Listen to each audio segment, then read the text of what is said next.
No, that goes too. Maybe if it's here, you can just squeeze and I'll get that to come back as well. And these are all like, I mean, really beginner things that just combined become a routine.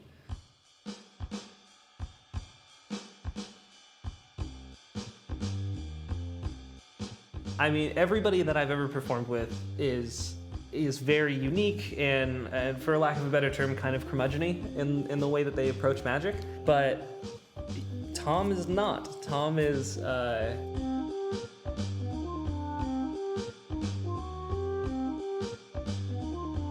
Before I go, it is my job to introduce the next performer.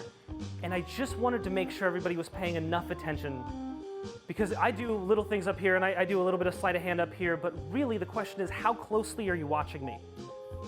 How closely have you been watching me? Ladies and gentlemen, Tom Bowler. So what's your favorite trick to perform? My favorite trick to perform? Of course. In magic, people ask, how do you do that? They also ask, why do you do that? Well, one reason is that sleight of hand is practical. For example, I discovered this and this can be combined into something useful. Mix them together, and the pen caps itself. Well, that's how I first started. But with practice, I can now turn the pen very quickly. This is better than taking off the cap and putting it on the other end. It just takes a moment, and you're done. It can even turn with one finger. In fact, it's not necessary to touch the pen at all. Just toss it in the air, and the pen caps itself, proving that sleight of hand is not pointless. There was a magician in the early 1900s in London named J.M. Maskelyne, a great magician who decided to create a play while performing magic. It was very hard to watch. The story was frankly terrible. It was something about people from another planet, and it just made no sense at all. Across town, in that same week, there was a play that opened up that also had some magic in it. The magic was very poor. You could see the ropes hoisting people up in the air and so on, but the story was mesmerizing. As a result, the magician who had great magic but a terrible story, that is no longer performed, hasn't been seen in 100 years. The other play with bad magic but a great story is being performed to this day, and that's J.M. Barrie's Peter Pan. Magic needs to have context. It needs to have meaning. Without some sort of story attached to the trick that you're performing, it becomes essentially meaningless. I mean, there must be at least 2 puns for every trick in the show, and he does it in a bar for adults. Well, nice to see all of you. I've got some bad news. The great Belando from Biondo was supposed to be here this evening. Unfortunately, he couldn't make it. He had something better to do. So I'm here in his place. My name's not Belando, but it's Boland. It's close. They had me here so they wouldn't have to change the posters. My uncle, he was a con man who made oversized tennis equipment. It was a big racket. He sold snake oil without the snake. But unfortunately, then he lost his loot. Never did find it. It's a loot. It's a loot. So, being a con man, he went back to con games, especially the one played in New York, New Jersey, and New Orleans. It's the 3-card Monte, a shell game that uses 1, 2, 3 cards. Now the object is to find the ace, but my uncle cheated, and I'll show you how the scam works. Red, black, black. But with a wave, the ace is gone. It's in the center. Now there's another way to switch the cards. I'll do it slowly. The ace goes in the middle. The ace goes on the table. Now it's in the middle. And here's the move. So the ace is missing. It's over there. Now to make this easier to follow, my uncle got rid of a card. So there's only 2, red and black. It's the bait and switch. This is the bait, and that is the switch.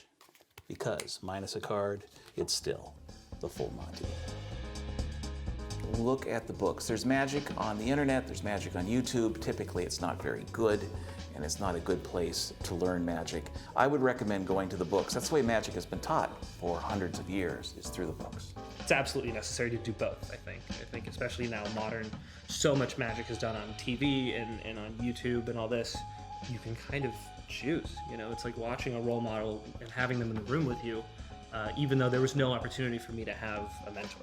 One thing that is important when learning magic is that the magician has to make himself disappear. It sounds funny, but it's true. Austin's approach to magic is one where the magician is very much involved, and it's very obvious that skill is taking place, that he's sweating his way through it, because that's the Spanish style. The Spanish style, I think, is what I relate to most because it doesn't pretend that nothing's going on. It's really nice to recognize that the person is a skilled, it's like a craft, you know, rather than some mysterious art. You used to be able to drift into a town as a magician and people literally thought you were a wizard. That's just not the case anymore. The way I perform magic is more traditional. You just touch it and somehow these things happen. The magician had almost nothing to do with it. There was no obvious influence on the magician's part. You simply touch it and it takes place. The traditional style, I think, for magic is everything's invisible and the magician, it should come effortlessly. Mine is very much built like a path. Like I'm trying to convince people to watch a show like this the entire time I'm doing my show. This is a book that shows magic posters from the last 500 years, from about the 1400s to the 1950s. Posters, handbills, and they can be quite involved. This is a rather unusual book, and this has 1970s written all over it, and you can see how spacey and out of it is. It tells you how to be able to stop your pulse, how to be able to be buried and brought back to life, so it's a lot of fun, I think. I ended up compiling all of the things that I knew and wanted to perform, but I needed to see what the audience was going to see to make sure I wanted to do it 360 degrees around me. So I came up with a really low budget method of taking a mirror, putting it on its side, and then taping it to a tripod so I could see. And then I'd have to come up with methods to make sure that I wasn't going to flash from anything that the audience could see. And I ended up with a 4-ace production like this. So the first one, you cut in deeper and deeper. Actually get the second one to go. And this third one should come right out of the middle, fourth one. That's the 4 aces. And that's something that really helped me when putting the show together. Now, in Scouts, I was responsible for buying the camping equipment. It was a disaster. For example, I bought a sleeping bag. Come on, wake up. Come on, wake up. It was worthless. Then I bought a white handkerchief, which became our troop flag. So when camping, I learned what not to bring, including cotton rope, because it absorbs water. So could you go ahead and pull on this for me, make sure it's solid?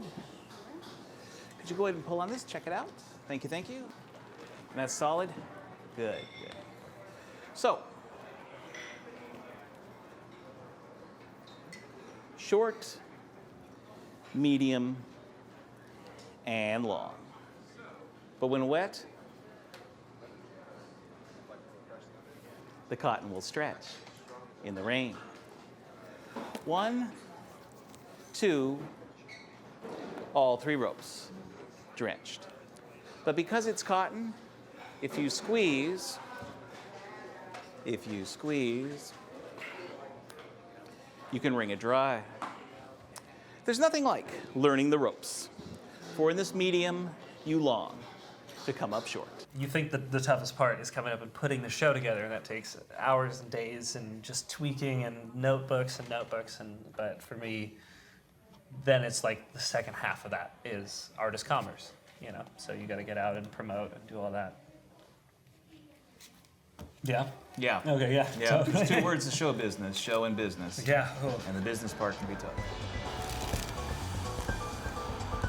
Let's do it. Free magic trick? No?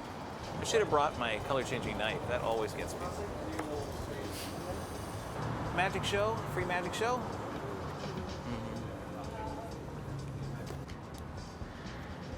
Should I be out there with him? Would you like to see a magic trick? Sure. Free preview. Quick magic trick? Free? I'd charge if I could. Magic show? Free magic show? What are you eating? Magic show? Anybody? Magic show? Free magic show poster? Free free magic show poster? Trash? Garbage? Do you want some garbage to throw out? Anybody? Man, All right. this isn't working well. I'm gonna go with this. Free magic trick. Show somebody magic trick. Free card trick. Free magic trick? All right, hey, yes! Right there. What's your name? Robel. Robel, nice to meet you. My name's Tom. Yeah. So this is a little story about when I was in college. Yeah. You know, in college, what you study impacts how you see the world. It changes your point of view. For example, in physics, they're solid and can't go around the fingers without flying off. But with friction, they'll melt apart. Now, my philosophy class had a different perspective. Still locked together, can't go around the fingers, but an unstoppable force and an immovable object will pass right through. Finally, I studied psychology, and I found another way to look at this, because psychology involves working with others. Could we grab that bottle off your hands just for a second? Can you hold on to that? Good. Could you hold out your hands like this? Go ahead and curl your finger in. Do the same on the other side. Perfect. Now I'll link mine into yours. Yes, so we cannot separate, but in psychology, we can be connected and yet apart. Thanks for watching, I appreciate it. We have a free show, second Thursday of the month and 3 Mondays of the month. Yeah, bud. Come check it out. All right. Thanks for stopping, man. Thanks for stopping. That worked out. Yeah. All right. Not complete losers. We still do magic. So, like this, you can actually get a good bend in it so you can see it. Right? Watch.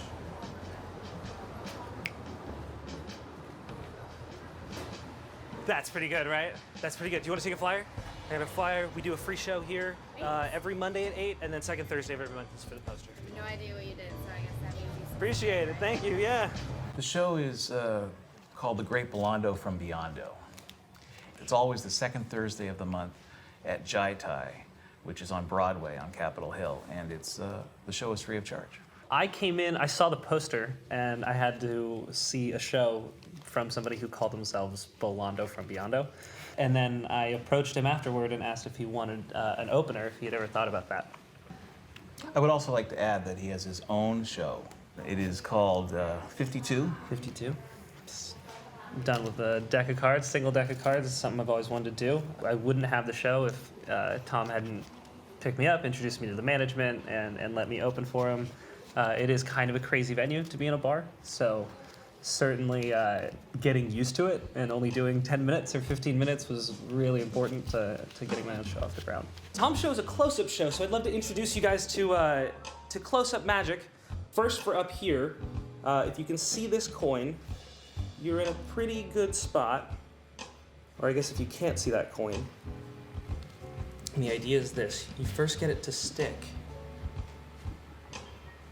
Then it'll go. It's not here. I need it to actually get it to go. It's an experience. I mean, the part of the story when people talk about magic is like, I was right there. I was 2 feet from it. And you should definitely go and see something that's 2 feet away from you. Get rid of that protective blanket, and like, oh, it's where the camera's pointing or whatever.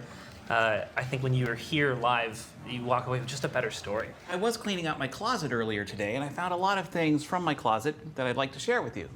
Tchotchkes, souvenirs, mementos, all sorts of different things that represent different parts of my life. And I think if you hear all of the individual stories for all of these individual items, collectively, you'll hear the story of my life. I started working on magic when I was 6 years old. I remember my mother showed it to me at the Roosevelt Hotel in downtown Seattle. My brother and I had just recovered from the flu. It started raining, and she didn't want us to go out and get sick again, so she ran down to the Woolworths and bought some coloring books, other things, and a magic kit for 99 cents. And she read the instructions in the corner and then showed us the tricks to keep us entertained. And there was this one trick that's in every little kit. It's a little vase, and you lift the lid and show the ball. You put the lid back down, and when she lifted the lid again, the ball was gone. That was 41 years ago. I remember that like it was yesterday. And I said, I want to be a part of that. Why have I not heard of this before? I want to thank Jai Thai for having us here, and I'd like to thank my friend Austin Fields for opening the show. So thanks very much. I really appreciate for everybody coming out tonight. Thank you.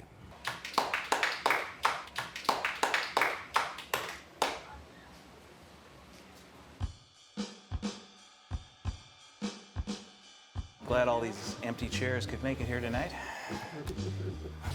What are you talking about? Let's sell out coverage, I think. I almost did this. Oh, really? Yeah, but I didn't figure it out. I didn't know how I was gonna play. You have this pen here. Turn it off.